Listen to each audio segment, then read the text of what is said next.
Dans la vie, il y a deux grands mystères, l'amour et l'argent. Qu'est-ce que l'amour? La question a été explorée à fond, dans les romans, les chansons, les films, à la télévision. Mais pas la question, qu'est-ce que l'argent? La théorie de l'argent n'a jamais inspiré de film à grand succès, et ça n'a rien d'étonnant. Rien d'étonnant non plus qu'elle ne soit presque jamais mentionnée dans nos écoles. D'où vient l'argent? La question évoque généralement l'image de la fabrication des billets ou des pièces. En effet, on croit souvent que c'est le gouvernement qui crée l'argent. C'est vrai, mais seulement en partie. Ces symboles en papier et en métal que nous appelons l'argent sont en fait fabriqués par une agence fédérale, la monnaie. Mais la plus grosse quantité d'argent en circulation n'est pas fabriquée par la monnaie. Tous les jours, des montants colossaux d'argent sont créés par des entreprises privées, par les banques. On croit souvent que les banques prêtent l'argent, que les déposants leur ont confié. Mais pas du tout. En fait, les banques créent l'argent qu'elles prêtent, pas à partir de leurs bénéfices, ni à partir de l'argent déposé, mais directement à partir des promesses de remboursement faites par les emprunteurs. La signature d'un emprunteur l'engage à payer le montant de son emprunt plus des intérêts. Sinon, il perd la maison, la voiture ou tout autre bien qu'il a acheté. C'est une très lourde obligation pour l'emprunteur. En contrepartie, que fait la banque? Elle crée le prêt par un tour de passe-passe. Elle l'inscrit au compte de l'emprunteur. Ça vous semble un peu exagéré? Impossible, direz-vous? Voyons un peu comment ce miracle bancaire se produit.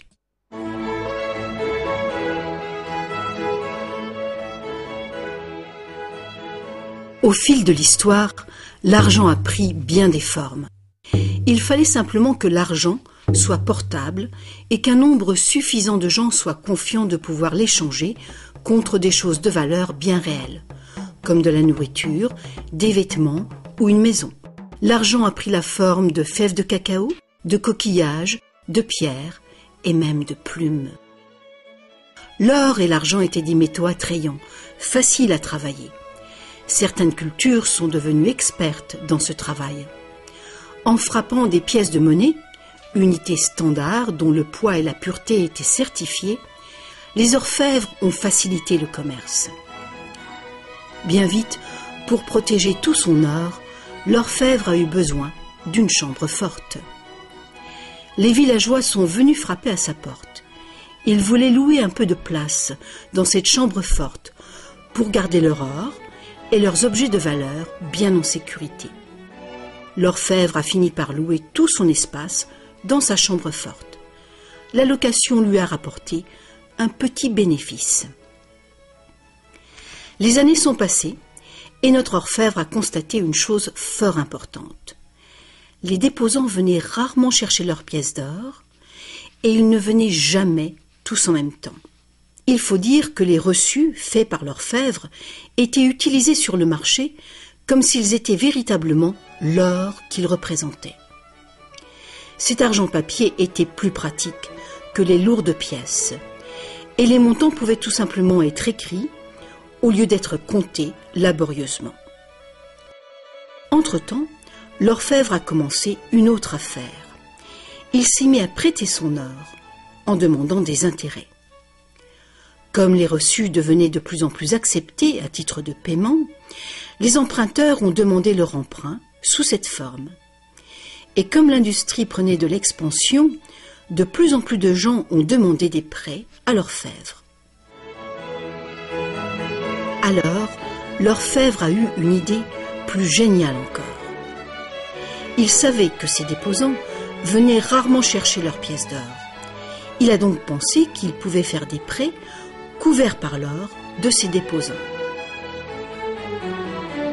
Aussi longtemps que les emprunts seraient remboursés, les déposants n'en sauraient rien.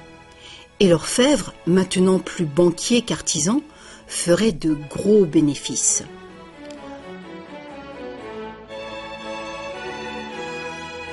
Pendant des années, en secret, l'orfèvre a tiré de bons revenus des intérêts sur les dépôts de ses clients. Maintenant gros prêteur, il devenait sans cesse plus riche et il commençait à étaler ses richesses. Les gens l'ont alors soupçonné de dépenser l'argent de ses déposants. Ensemble, ils l'ont menacé de retirer tout leur or si l'orfèvre ne s'expliquait pas sur sa richesse si soudaine. Contrairement à ce qu'on pourrait croire, la situation n'a pas tourné au désastre pour l'orfèvre. Malgré sa duplicité, il a pu montrer que les déposants n'avaient rien perdu. L'or était toujours en sécurité dans la chambre forte. Au lieu de reprendre leur or, les déposants ont demandé à l'orfèvre, devenu leur banquier, de leur verser une partie des intérêts. C'est ainsi que les banques sont nées. Le banquier payait un taux d'intérêt bas sur les dépôts et il faisait payer un dépôt d'intérêt plus élevé sur les prêts. La différence couvrait les frais de fonctionnement et ses bénéfices. La logique du système était simple comme bonjour et semblait être un moyen raisonnable de satisfaire la demande de crédit. Mais les banques ne fonctionnent plus du tout comme ça. L'orfèvre banquier n'était pas du tout satisfait du revenu qui restait après le partage des bénéfices avec ses déposants. La demande de crédit a augmenté rapidement, mais ses prêts restaient limités par le montant d'or dans la chambre forte. Alors, une idée plus géniale encore lui est venue à l'esprit.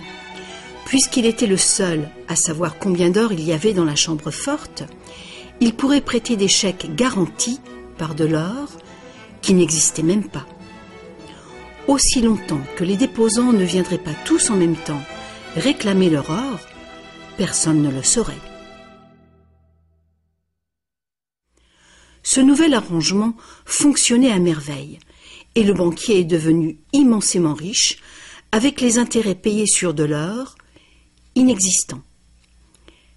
L'idée que le banquier puisse créer de l'argent à partir de rien était trop outrageuse. Longtemps, personne n'a rien soupçonné. Mais le pouvoir d'inventer de l'argent est monté à la tête du banquier. Bientôt, l'importance des prêts et l'opulence du banquier ont déclenché de nouveaux soupçons.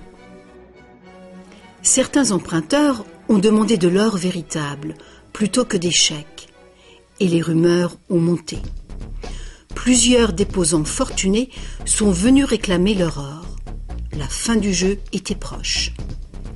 Une foule de gens, brandissant des chèques, se sont rassemblés devant les portes closes de la banque. Hélas, le banquier n'avait pas assez d'or pour couvrir tout l'argent papier qu'il avait émis. Pour la première fois, il y avait une ruée sur la banque. Et c'est un phénomène qui épouvante tous les banquiers. Ce phénomène de retrait massif a ruiné des banques individuelles et a endommagé la confiance du public envers les banquiers.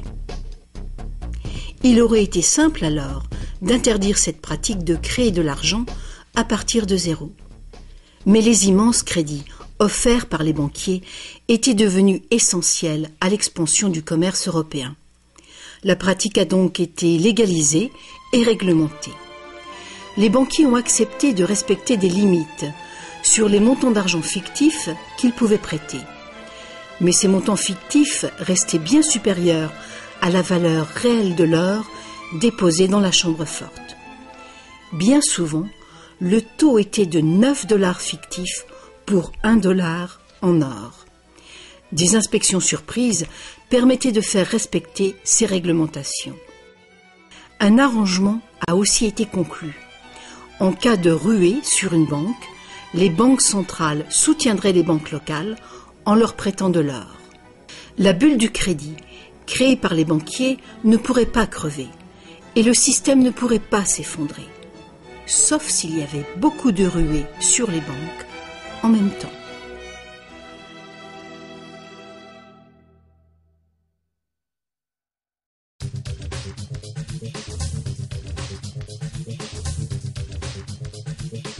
Petit à petit, le système de réserve fractionnelle, soutenu par une banque centrale, est devenu le système monétaire dominant dans le monde. Et la fraction d'or qui garantissait l'argent créé par le processus de dette est progressivement arrivée à zéro. La nature même de l'argent a changé.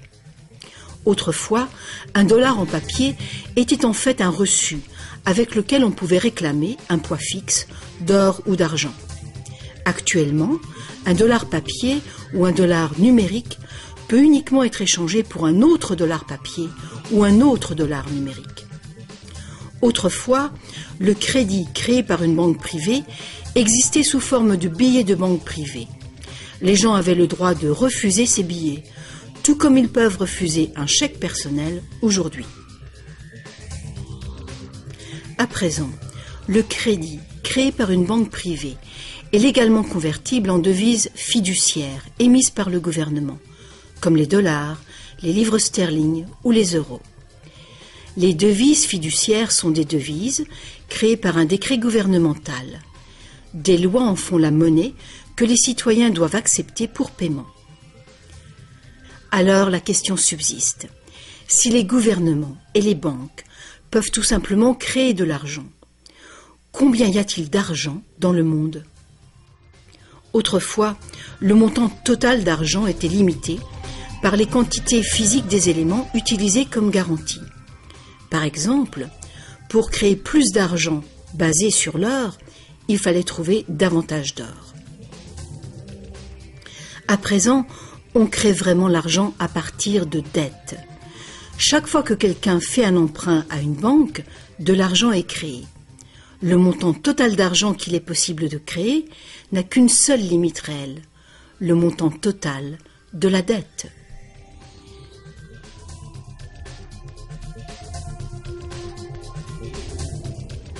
Les gouvernements placent une limite légale sur la création d'argent fictif en imposant des règles sur les obligations de réserve fractionnelles. Mais ces obligations sont fondamentalement arbitraires. Elles varient d'un pays à un autre, d'une époque à une autre. Longtemps, il a été commun d'exiger que les banques aient au moins $1 en or en réserve pour garantir $10 d'argent-dette. Aujourd'hui, les ratios de réserve minimale ne s'appliquent plus du tout au rapport entre argent nouvellement créé et or en dépôt. Elles s'appliquent uniquement au rapport entre argent nouvellement créé et argent existant. Aujourd'hui, les réserves d'une banque sont faites de deux choses. Le montant en devises bien réelles qu'elle a déposé à la banque centrale et le montant total de son argent-dette. Petite illustration. Imaginons qu'une nouvelle banque vient de démarrer et qu'elle n'a pas encore de déposants. Mais ses investisseurs ont déjà fait un dépôt de réserve de $1111,12 en cash. Le ratio de réserve est de 9 pour 1. Étape numéro 1. La banque accueille son premier client pour un emprunt. Notre client a besoin de $10 000 pour une voiture d'occasion. Avec un ratio de 9 pour 1, la réserve déposée autorise la banque à créer légalement, comme par magie, 9 fois ce montant, soit $10 000. Ces $10 000 n'existent nulle part physiquement. C'est de l'argent nouveau, tout simplement versé au compte de l'emprunteur en tant que crédit. C'est de l'argent dette. L'emprunteur peut faire un chèque pour payer sa voiture. Étape numéro 2. La vendeuse de la voiture dépose les $10 000 d'argent nouveau à sa banque. Contrairement à l'argent déposé à la banque centrale, cet argent nouveau ne peut pas être multiplié par le ratio de réserve. Il doit être divisé par ce ratio. Avec le même ratio de 9 pour 1, il est donc possible de créer un nouveau prêt de $9 000 à partir du premier dépôt de $10 000. Étape numéro 3. Si ces $9 000 sont déposés par une troisième personne, à la même banque ou dans une autre banque, ils permettent légalement un troisième crédit bancaire, cette fois pour $8 100. Comme les poupées russes, qui s'emboîtent et deviennent toujours plus petites, chaque nouveau dépôt peut mener à un prêt toujours plus petit, et cette série décroissante est infinie. Par contre, si l'argent fictif créé par l'emprunt n'est pas déposé à la banque, le processus s'arrête. C'est la partie imprévisible du mécanisme de création de l'argent. Mais le plus probable, c'est qu'à chaque étape, le nouvel argent sera déposé à la banque et que le processus se répétera bien des fois, et que finalement, presque 100 000 $ d'argent nouveau sera créé. Tout cet argent nouveau est créé à partir du processus de dette uniquement.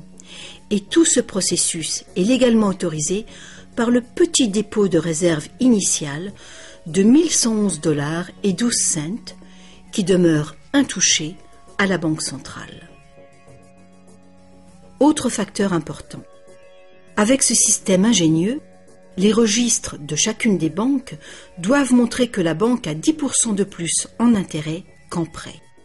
C'est donc un incitatif très fort pour une banque de solliciter des dépôts afin de pouvoir prêter davantage.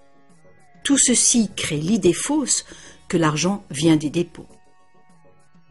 À moins que chaque prêt successif ne soit déposé à la même banque, aucune banque ne peut prétendre avoir multiplié sa réserve initiale de presque 90 fois uniquement par des crédits bancaires. Mais il faut bien comprendre que le système bancaire est un circuit fermé. Un crédit créé dans une banque devient un dépôt dans une autre banque et vice-versa. En fin de compte, l'effet est grosso modo le même que si tout se passait dans une seule et même banque. En résumé, la réserve initiale d'un peu plus de 1111 $ à la Banque centrale permet de récolter des intérêts sur des sommes allant jusqu'à 100 000 $, que la banque n'a jamais eu. Ça vous semble absurde? Écoutez un peu.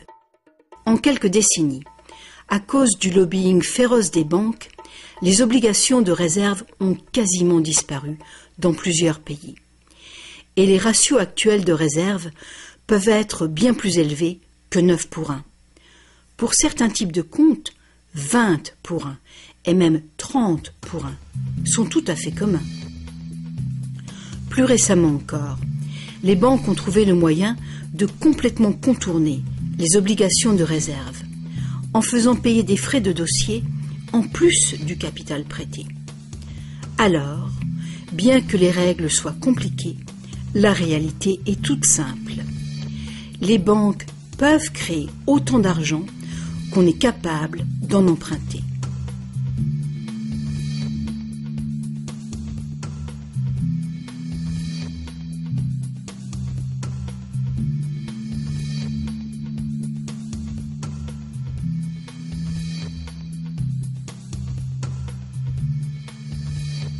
En dépit des images qu'on nous montre, l'argent créé par le gouvernement représente en général moins de 5% de l'argent en circulation.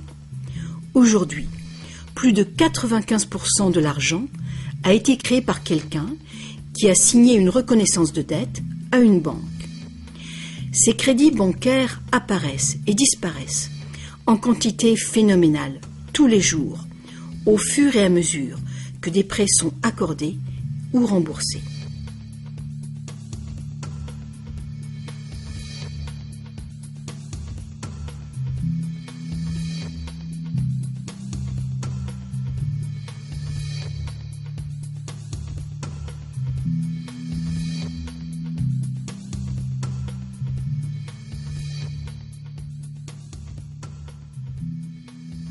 Les banques ne peuvent utiliser ce genre de système qu'avec la coopération des gouvernements.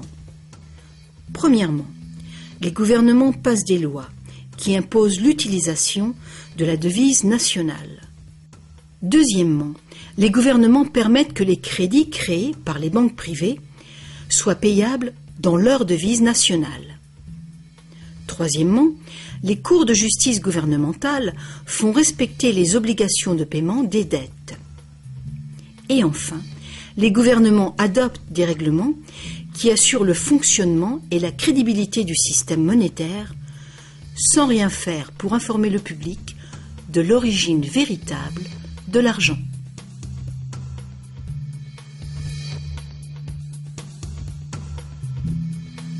La simple vérité, c'est que quand on signe les papiers d'un emprunt ou d'une hypothèque, la seule chose réelle est notre reconnaissance de dette. Cette reconnaissance de dette est garantie par nos actifs qui seront confisqués si on ne peut pas payer les remboursements. Pour toute personne qui croit que nous allons honorer notre promesse, cet accord de prêt ou d'hypothèque est maintenant un papier échangeable et vendable. Ce papier représente une forme d'argent. L'emprunteur obtient de l'argent grâce à son soi-disant prêt bancaire. Dans le monde réel, un prêt implique que le prêteur a quelque chose à prêter. Si vous avez besoin d'un marteau, ma promesse de vous prêter un marteau que je n'ai pas ne vous servira strictement à rien. Mais dans le monde artificiel de l'argent, la simple promesse faite par une banque de vous prêter de l'argent est considérée comme de l'argent véritable.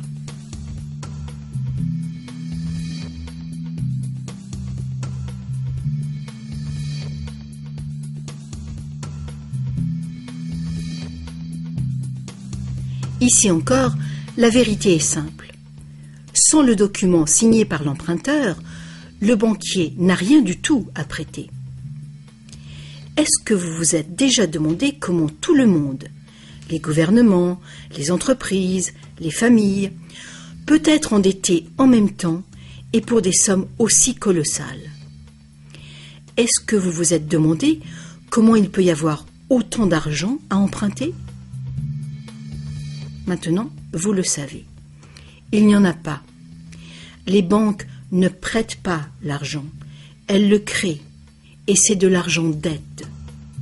Comme la dette est potentiellement illimitée, la quantité d'argent créée est illimitée, elle aussi. Mais l'inverse est vrai également. Vous n'êtes pas étonné qu'en dépit de toutes nos ressources, toutes nos inventions et toute notre productivité, nous soyons presque tous si lourdement endettés, aussi bien les gouvernements que les entreprises et les particuliers? Ah, si seulement les gens cessaient de se demander comment est-ce possible? Comment se peut-il que les gens qui produisent toute la richesse réelle soient endettés envers les gens qui ne font que prêter de l'argent, symbole de cette vraie richesse? Le plus étonnant, c'est qu'une fois que nous réalisons que l'argent est en fait une dette, nous comprenons que sans dette, il n'y aurait pas d'argent.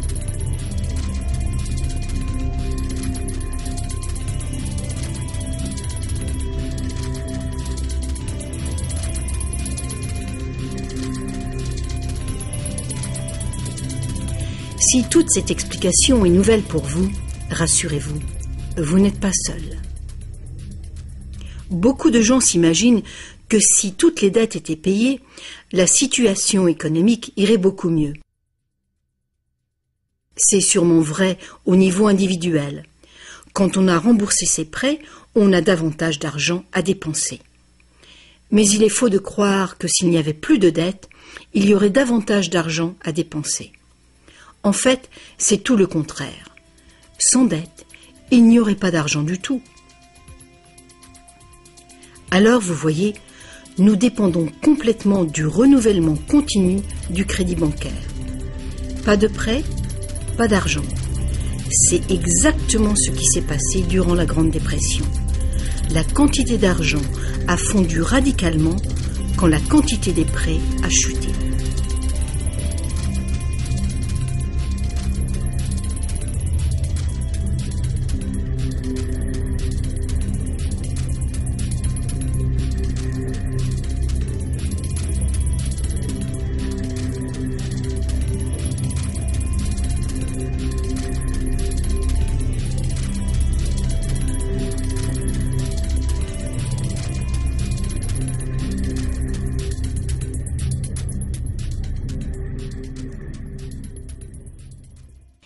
Il faut bien souligner que les banquiers créent uniquement le montant du principal.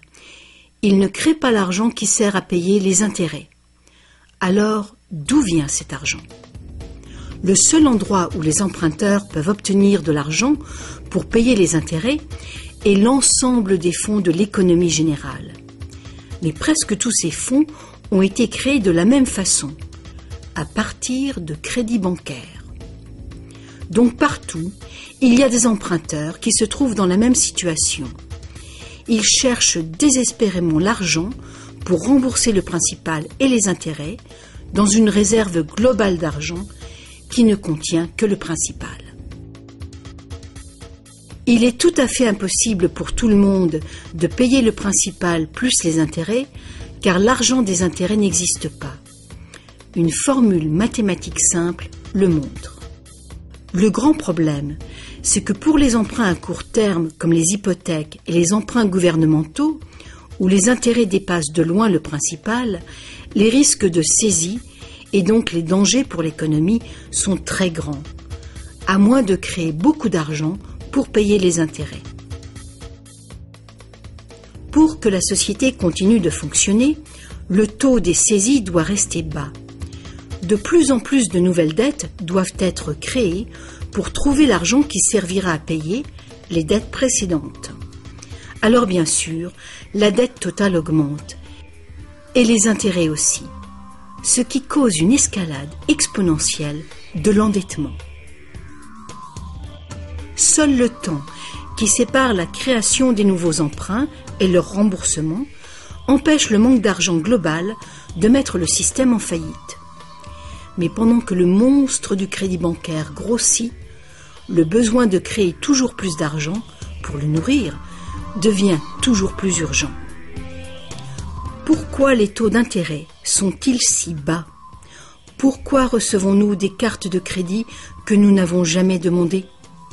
Pourquoi est-ce que le gouvernement dépense plus vite que jamais ? Est-ce que ce ne serait pas pour éviter l'effondrement de tout le système monétaire ? On peut donc se demander, est-ce que ça peut continuer infiniment ? Est-ce qu'un effondrement n'est pas inévitable ?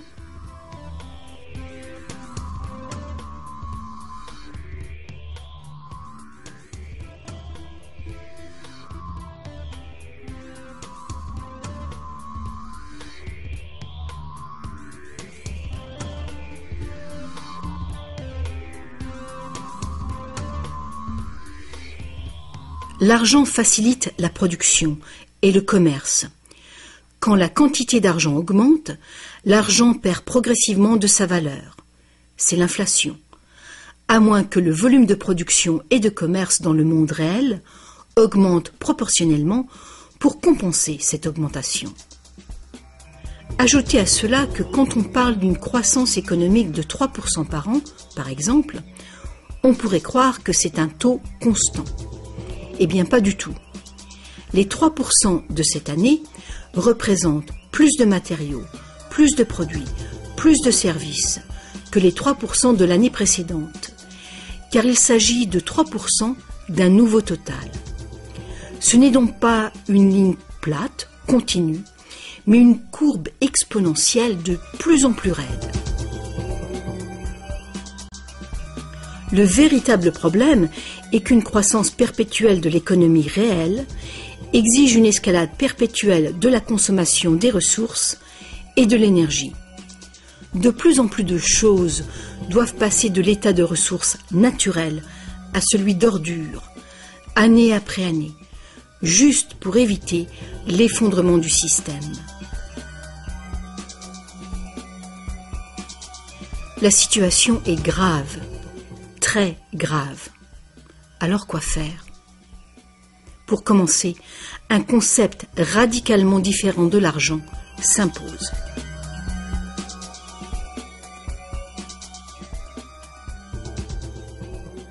Le temps est venu pour les gens de se poser 4 questions simples et de les poser à leur gouvernement.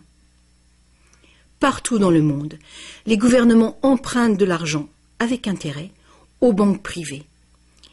La dette gouvernementale est une composante majeure de la dette globale. et une énorme partie de nos taxes va au paiement de cette dette.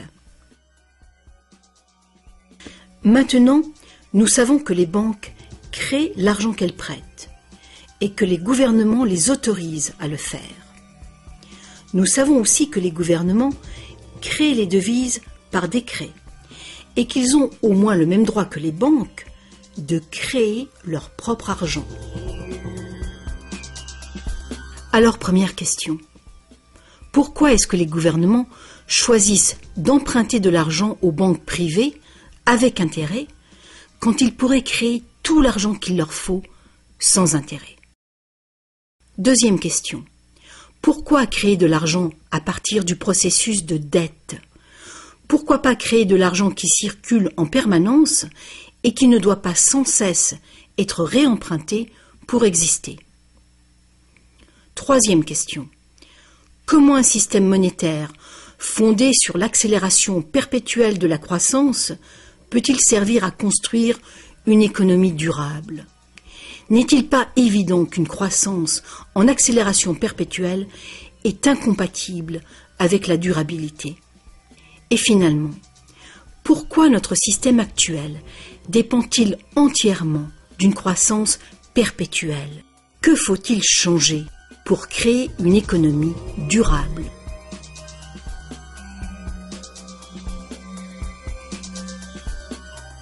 À une certaine époque, faire payer un intérêt quelconque sur un emprunt était qualifié d'usure et était passible de sanctions très sévères, allant jusqu'à la peine de mort. Chaque grande religion interdisait l'usure. La plupart des arguments avancés contre l'usure étaient d'ordre moral. La seule finalité légitime de l'argent était de faciliter les échanges de biens et de services réels. Toute tentative de gagner de l'argent avec de l'argent était considérée comme un mal, ou même comme un vol. Mais comme les besoins de crédits commerciaux augmentaient, les arguments moraux ont fini par céder. On en est venu à dire que prêter de l'argent constituait un risque pour le prêteur, et qu'il était donc justifié de faire des profits sur un prêt. Aujourd'hui, ces notions semblent dépassées. Faire de l'argent avec de l'argent est considéré comme un idéal à poursuivre. Pourquoi travailler si on peut faire travailler son argent pour soi? Ceci dit, quand on parle d'avenir durable, il est clair que faire payer des intérêts constitue un problème d'ordre moral et d'ordre pratique. Imaginons une société capable de durer des siècles parce qu'au lieu de piller ses ressources, elle consomme uniquement ce qu'il lui faut dans l'immédiat. On ne coupe pas plus d'arbres qu'il n'en pousse.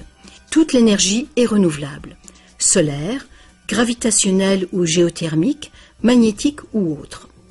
Cette société vit dans les limites de ses ressources non renouvelables, en réutilisant et en recyclant tout. Et la population n'augmente pas en nombre.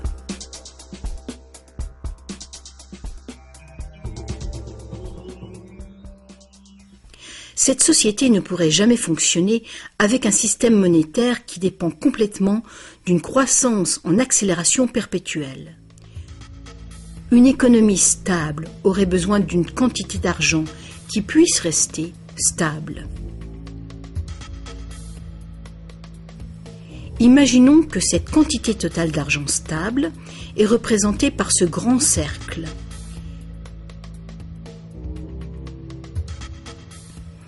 Imaginons aussi que les prêteurs doivent vraiment avoir de l'argent à prêter. Si des prêteurs, à l'intérieur de ce cercle, commencent à prêter de l'argent avec intérêt, leur part d'argent va s'agrandir. S'ils continuent de prêter, toujours avec intérêt, l'argent remboursé, quel sera le résultat? Que l'argent vienne de l'or, d'un décret gouvernemental ou d'une dette, les prêteurs vont s'accaparer la totalité de l'argent. Et après toutes les saisies, toutes les faillites, ils seront propriétaires de tous les biens immobiliers. Pour régler ce problème, il faudrait que les gains résultant des prêts avec intérêt soit distribuée également parmi la population. Une taxation lourde des bénéfices bancaires pourrait être une solution. Mais alors, quel intérêt les banques auraient-elles d'être en affaires?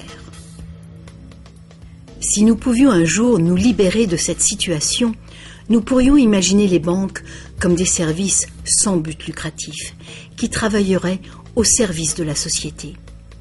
Les banques verseraient des dividendes universels aux citoyens ou prêteraient carrément sans intérêt du tout.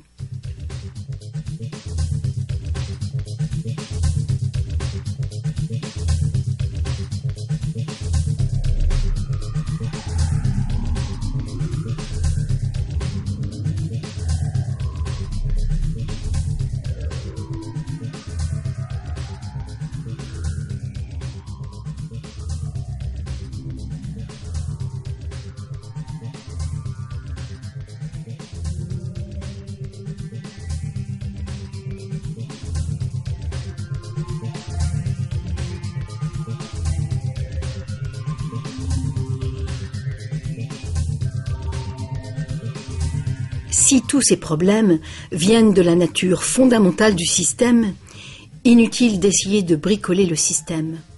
Il faut le remplacer. Beaucoup de critiques réclament un retour à l'étalon or, disant qu'il a fait ses preuves de fiabilité. Ils ignorent les arnaques qui peuvent être commises avec l'or. Limer les pièces, altérer le métal, le déprécier, accaparer le marché. Bref, toutes les pratiques déjà utilisées du temps de l'ancienne Rome qui ont contribué à sa chute. Certains préconisent un étalon argent, car ce métal est plus abondant que l'or, ce qui rend plus difficile le monopole du marché. Mais beaucoup de gens questionnent la pertinence de revenir aux métaux précieux. L'idée de porter de gros sacs pleins de pièces n'enchante personne. L'argent papier, l'argent numérique, le plastique, ou plus probablement l'argent biométrique, seront les moyens d'échange. Et ils présentent ce potentiel de créer de l'argent dette en quantité illimitée. En définitive, si l'or était à nouveau le seul étalon, tous les gens qui n'ont pas d'or se retrouveraient tout à coup sans argent. D'autres partisans des réformes monétaires ont conclu que l'avarice et la malhonnêteté sont les principaux problèmes et qu'il y a sans doute de meilleurs moyens de créer un système monétaire équitable et honnête sans passer par l'argent ou l'or. Des esprits inventifs ont proposé une variété d'options. Beaucoup de systèmes de troc privés créent de l'argent dette, mais ils le font ouvertement, sans intérêt. Un exemple est le système de troc où la dette est exprimée en promesse d'heures de travail. Tout travail est évalué de manière égale en dollars qui ont une équivalence en biens réels. Les frais du système sont couverts par des honoraires et non pas par des intérêts. Ce genre de système monétaire peut être mis en place par toute personne capable de concevoir un moyen de comptabiliser et de trouver des participants dignes de confiance. Mettre en place un système de troc local est une bonne mesure de planification d'urgence pour une communauté, même si ce système n'est guère utilisé actuellement. La réforme monétaire, comme la réforme électorale, est un vaste sujet qui exige une volonté de penser autrement et de changer. La réforme monétaire, comme la réforme électorale, ne sera pas facile, car les intérêts puissants qui bénéficient du système feront l'impossible pour conserver l'avantage. Sachant que l'argent n'est qu'une idée, et qu'en réalité, l'argent est uniquement ce qu'on fait de lui, voici une option simple à considérer. Le modèle suivant est basé sur des systèmes qui ont fait leurs preuves en Angleterre et en Amérique, mais qui ont été déstabilisés et détruits par les banquiers et leurs réserves fractionnelles. Pour créer une économie basée sur de l'argent permanent et libre d'intérêt, il suffirait que le gouvernement crée de l'argent et le dépense dans l'économie, de préférence dans des infrastructures durables comme les routes, les chemins de fer, les ponts, les ports et les marchés publics. Cet argent ne serait pas de l'argent dette, ce serait de l'argent valeur, qui aurait la valeur des infrastructures financées. Si ce nouvel argent facilitait une croissance proportionnelle du commerce, il ne causerait pas d'inflation du tout. Mais si les dépenses gouvernementales causaient l'inflation, deux interventions seraient possibles. L'inflation équivaut en fait à une taxe forfaitaire sur l'argent. Que l'argent perde 20% de sa valeur ou que le gouvernement nous taxe de 20%, l'effet sur notre pouvoir d'achat est exactement le même. Vu de cette manière, l'inflation pourrait remplacer la taxation, à condition de rester limitée et d'être utilisée à bon escient. Le gouvernement pourrait aussi choisir de lutter contre l'inflation en percevant des taxes qu'il retirerait ensuite de la circulation, réduisant ainsi la quantité d'argent pour restaurer sa valeur. Pour contrôler la déflation, c'est-à-dire la chute des salaires et des prix, il suffirait que le gouvernement dépense plus et mette plus d'argent en circulation. Sans la concurrence des dettes privées, les gouvernements auraient le contrôle des réserves d'argent de la nation. Le public serait donc qui blâmer si les choses allaient mal. Les gouvernements prendraient le pouvoir ou perdraient le pouvoir en fonction de leur capacité à maintenir la valeur de l'argent. Les gouvernements fonctionneraient surtout grâce aux taxes, comme maintenant, mais ces taxes auraient beaucoup plus de pouvoir financier, puisqu'il n'y aurait plus d'intérêt à payer. Il n'y aurait plus de dette nationale si le gouvernement crée uniquement l'argent dont il a besoin.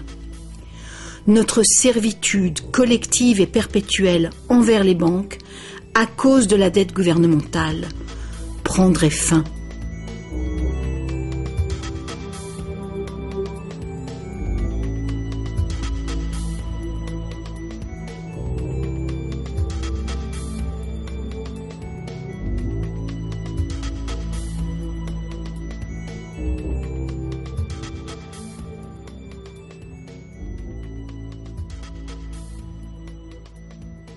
On nous a trompés.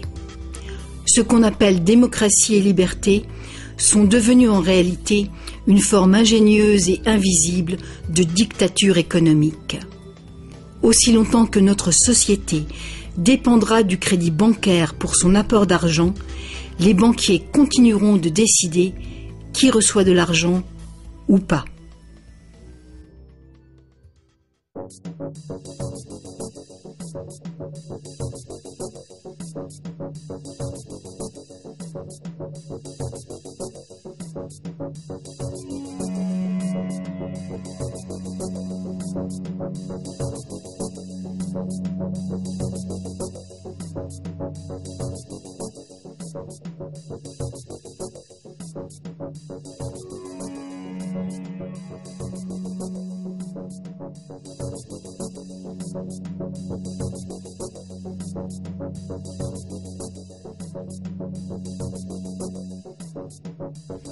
Peu de gens savent aujourd'hui que l'histoire des États-Unis, depuis la Révolution de 1776, a été en grande partie une lutte épique pour se libérer du contrôle des banques mondiales dominées par les Rothschild.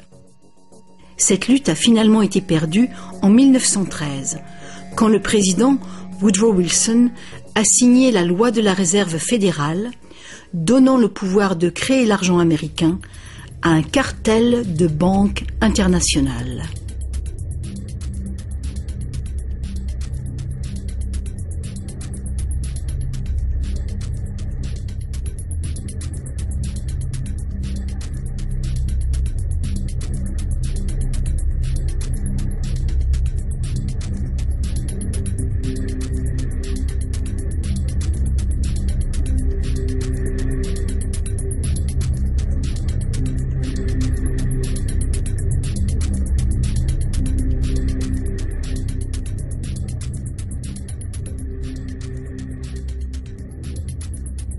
Le pouvoir de ce système est profondément ancré et le silence des médias et du monde de l'éducation à ce sujet est profond, lui aussi.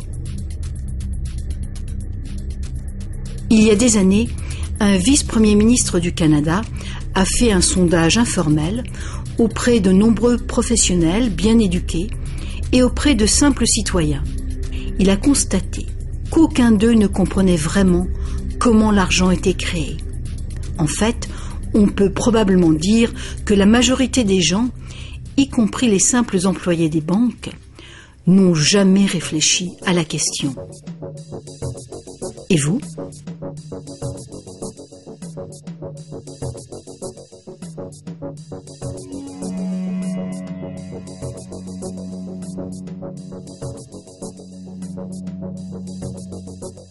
Le système moderne de l'argent-dette est né il y a un peu plus de 300 ans, quand la première banque d'Angleterre a été créée par une charte royale, lui autorisant des prêts fractionnels de dépôt d'or au ratio de 2 pour 1. Ce modeste ratio était le premier pas. Le système est maintenant mondialisé. Il crée des quantités virtuellement illimitées d'argent à partir de rien.